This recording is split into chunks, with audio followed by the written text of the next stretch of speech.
Hi, and welcome to Bodywise Yoga and Pilates Studio, where we bring you ancient traditions and modern science. I'm Beth Dobson. I'm a registered massage therapist and a certified yoga teacher. And today I'm going to bring you through Downward Facing Dog, or Adho Mukha Svanasana. If you've been to any yoga classes, you've probably seen Downward Facing Dog more than one time. It's used in almost every class that I teach, but there are lots of subtle nuances to it that we should get to know to be able to practice it without injury. If you do have any injuries to your wrists, elbows, shoulders, you may not want to practice the whole posture. You may just want to practice the portion that we do on all fours. And if you have any issues with bringing your head lower than your pelvis, so if you have high blood pressure or you're recently pregnant, you may again choose not to lift your pelvis higher than your head and just do that first portion of the pose. So there's lots of benefits to downward facing dog. It turns us upside down, which is one of its greatest benefits. It decompresses the spine. It makes our hands and our arms be the base of the posture, so very strengthening to the upper body, where a lot of people need to do some strengthening. And it increases our circulation. So again, the reason that we wouldn't want to go there if you do have issues with blood pressure. It is fantastic for opening up the back body and just turning everything on its head. So we generally pay attention to the front of ourselves. We don't necessarily pay so much attention to what's going on our back. And also, we tend to get into conditioned or habitual ways of thinking. And if that's continually eliciting the same results, and you don't like those results, you may need to change how you think, and turning yourself upside down can help with changing that process. So let's begin. We're going to start at the base, our hands. So bring your hands to the floor, shoulder width apart. And we'd like to have our middle finger pointed forward, our fingers all spread out. Our index finger is lined up with the inside of our wrist.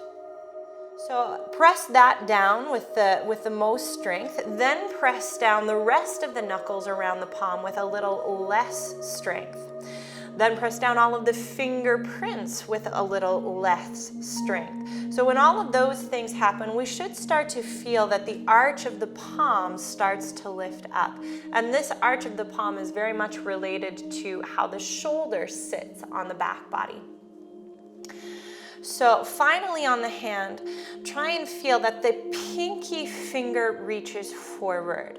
So this will even out the pressure on the front and the back of the hand. Very often I have students that complain that their wrists hurt when they do downward facing dog. If you get all of those engagements to happen, we shouldn't have too much strain on the wrist. And often we hear students say that their hands slide in downward facing dog. Again, all of this rooting and action in the hands and under the palm will help to keep everything stuck to the floor and avoid that sliding feeling.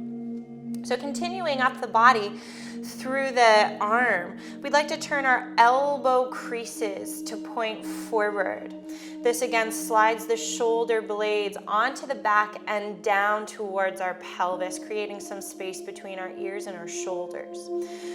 So continuing down the body, we'd like to get our tailbone to point straight back. And this means that our ribs and our pelvis will be lined up with one another. We're not having a big dip in our lower back or a big rounding in our lower back. It stays pretty much flat, straight. So this is when we start going into the lifted portion of this pose. So we'll tuck our toes, lift the knees.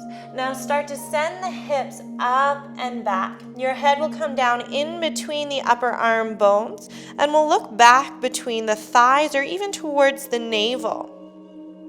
So again, we're making sure that there's no major dip in the lower back or that it's not rounding. If the back does round, you can bend the knees a little bit, and this should make you more able to perk the sit bones up and get the spine to hang, that decompression feeling that we're looking for.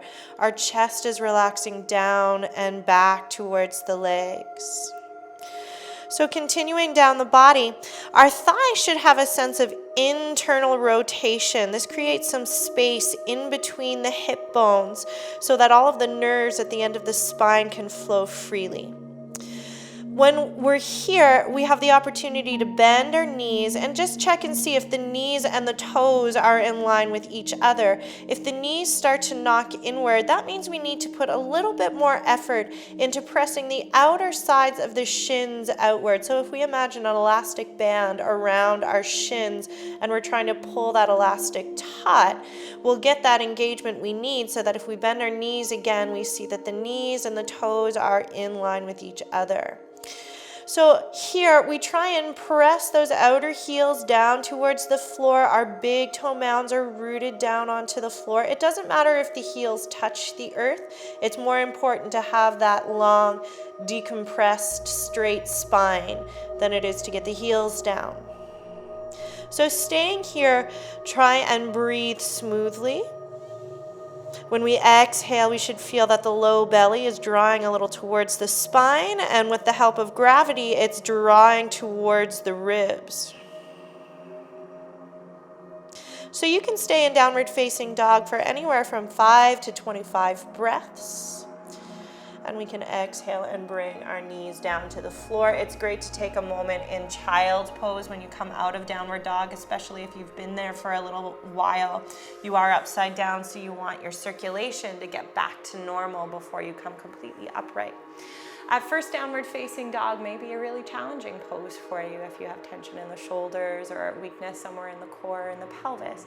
But eventually it does become a really relaxing posture, something that your body almost craves. And again, that benefit of going upside down, flipping everything upside down, decompressing the spine is so incredible for our bodies and our minds. So I hope this helps you with your questions about downward facing dog and enhances your practice. Namaste. Hope we see you next time.